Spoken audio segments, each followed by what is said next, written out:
For further analysis, we're joined by Osama Rizvi in Lahore, Pakistan. He's an energy and economic analyst. Thank you so much for being with us, Osama. So we've seen the markets reel as a result of Trump's tariffs today. Donald Trump's press secretary has urged investors to trust Donald Trump in saying that this is a proven economic formula. What do you make of those comments? Should investors trust Donald Trump? Do they have reason to? Well, I do not agree with this assessment. You see, I would request everybody to just go on the Bureau of Labor Statistics website and see the price differential pre-pandemic versus right now when it comes to everyday items such as eggs, which is up 300%, such as diesel still up 46%, such as milk still up 30%, and so on and so forth. Also, the consumers constitute the biggest amount of investors, and if the tariffs goes in, so an average consumer, an average household stands to lose around $2,000 in disposable income every year on per capita basis. Moreover, we have companies such as Nike that sources around 11% to anywhere between 44% of many of its products outside the US. Even car manufacturers that build their cars in the US, they source their parts anywhere between 20 to 60% outside the US. So I don't think that that is a good news for investors at all.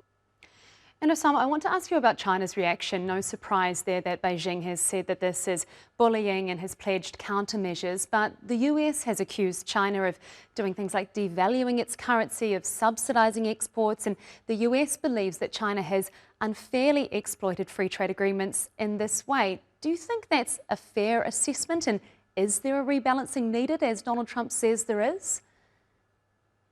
Well, I would not deny that Chinese economy and the Chinese economic policy is quite different from what we experience mostly in the other countries. But that brings us back to the famous decoupling versus de-risking debate. Now, what Trump is doing is the decoupling thing.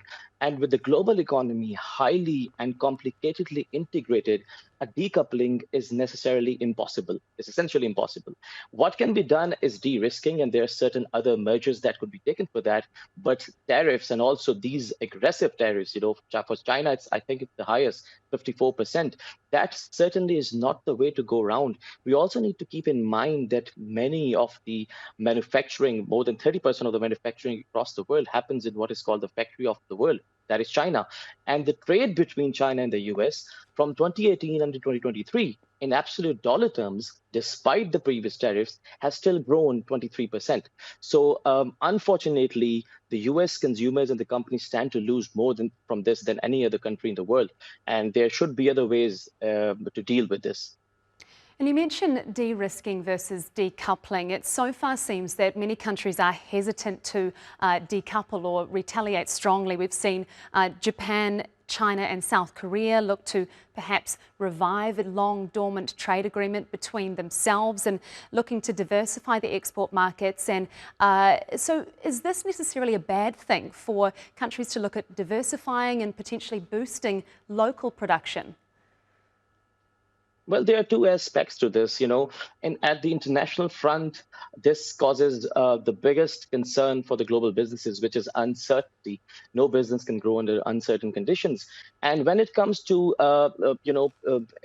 promoting local domestic industries, tariffs are only one factor. Many countries, for instance, take Pakistan, for every dollar of export, we have around 50 cents of imported item in it. And the supply chains are very complex, so it's not that simple. So I will not conclude that such measures may result in a domestic industry improving in certain countries, but it can certainly give China a chance to fill in the vacuum because this comes right, this is followed by the cessation of the US aid.